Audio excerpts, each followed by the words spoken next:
My son-in-law laughed when I told him I had nowhere to go. He actually laughed. Not a nervous laugh, not an uncomfortable one. A real dismissive laugh. The kind you'd give a child who just said something ridiculous. "You're 68 years old, Mum," he said, and he used that word the way some people use a diagnosis. "What exactly do you think is going to happen for you now?" I was sitting in his kitchen in Oakville, Ontario, holding a mug of tea that had gone cold because I'd been too stunned to drink it. My daughter Pam was looking at the table. Not at me, at the table. I drove back to the Super 8 on Spears Road that night with $340 in my checking account and a suitcase that smelled like the storage locker I'd had to empty in a hurry. I sat on the edge of the bed and I thought, this is what 68 looks like. This is what 31 years of marriage and a house in Burlington and a career as an RN and 2 grandchildren and a good life. This is what all of it looks like when it's been taken apart and handed back to you in pieces.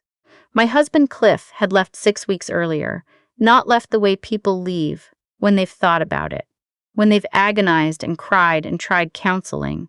He left the way someone leaves a job they've quietly hated for years. Efficient. Almost relieved.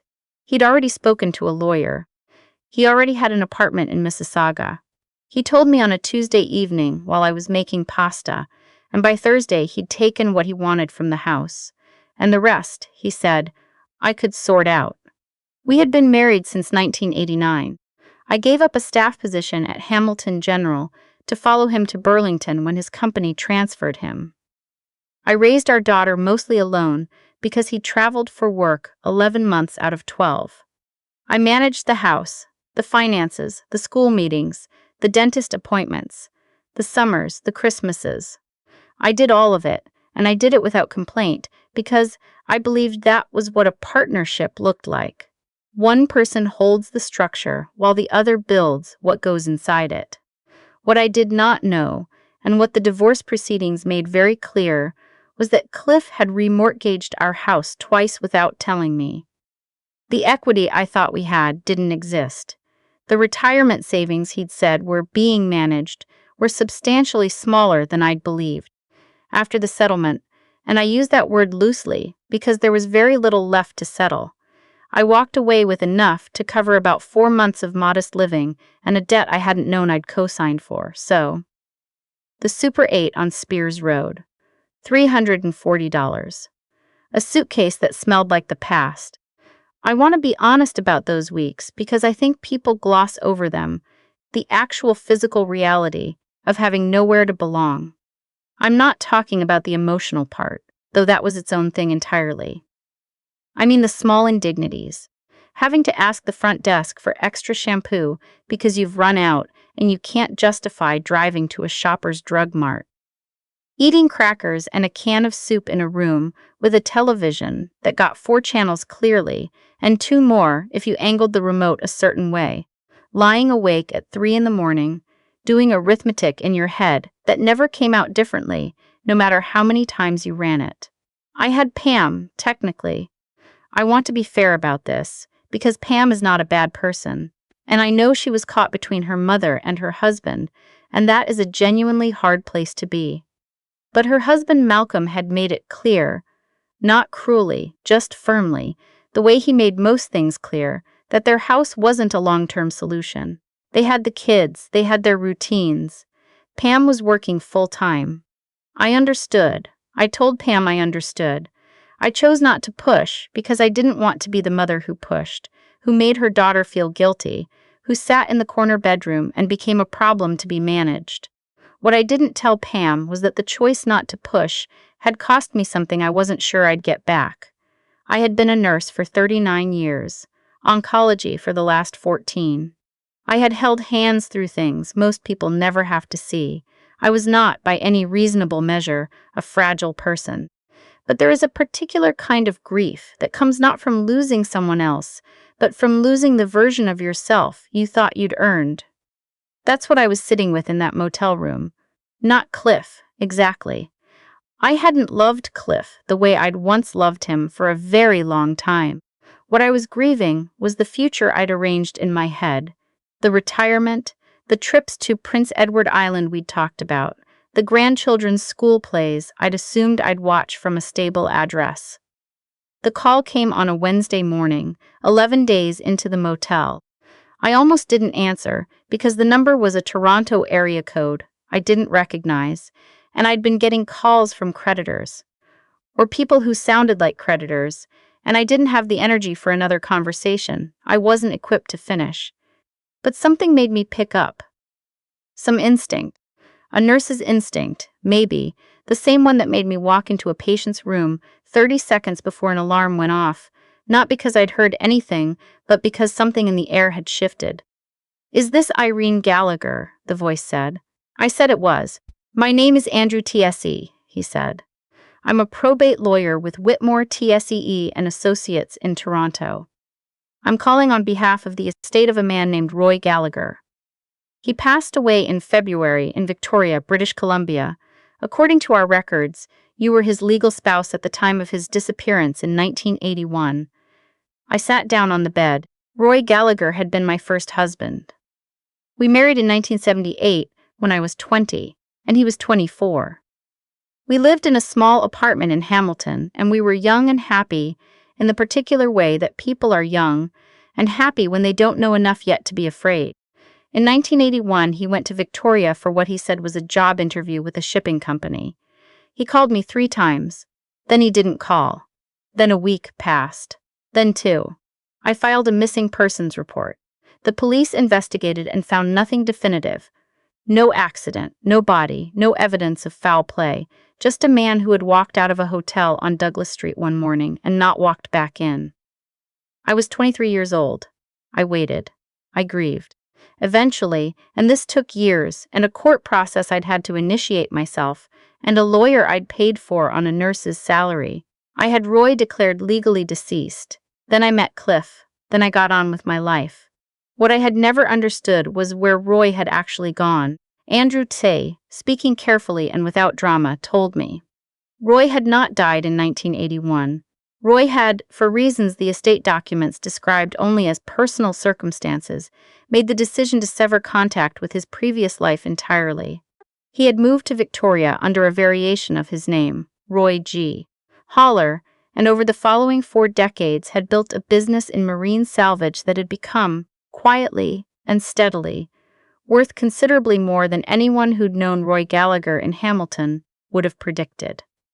He had never remarried. He had no children. He had died in February of pancreatic cancer, quickly the way that particular cancer tends to insist upon, and he had left his estate, the business, the property, the investments, the whole accumulated weight of 40 years of work, to me. To you specifically, Andrew T. said, by name, your full name at the time of marriage. The will was updated 14 months before his death. I asked how much. There was a small pause, the kind a careful person makes when they're choosing how to deliver information. The estate has been valued, he said, at approximately $3.2 million. I want to tell you exactly what I felt in that moment because I think you might expect me to say I felt relief or joy or vindication. I didn't feel any of those things, not yet. What I felt first was a very specific, very cold anger at Roy for having the audacity to die and leave me money 40 years after leaving me alone. I felt that anger sharply and cleanly, and then I felt something underneath it that was stranger and harder to name. Something like, of course this is how it goes. Of course the way back comes from the place you'd stopped looking. There were conditions, Andrew T.S. explained. To accept the inheritance, I would need to provide documentation of our original marriage, participate in a probate hearing in Toronto within 60 days, and formally confirm my identity through the estate's law process. There was also, he said, with a slight change in tone, a complication. Roy had, in the years since his disappearance, acquired a business partner, a man named Frank Ossie, who had worked alongside him for 22 years and who had, according to Frank's own lawyer, been operating under a long-standing verbal agreement that the business would pass to him upon Roy's death. Frank had recently learned about the will. He was, Andrew T. said carefully, contesting it. I said I understood, There's one other thing, he said. Mr.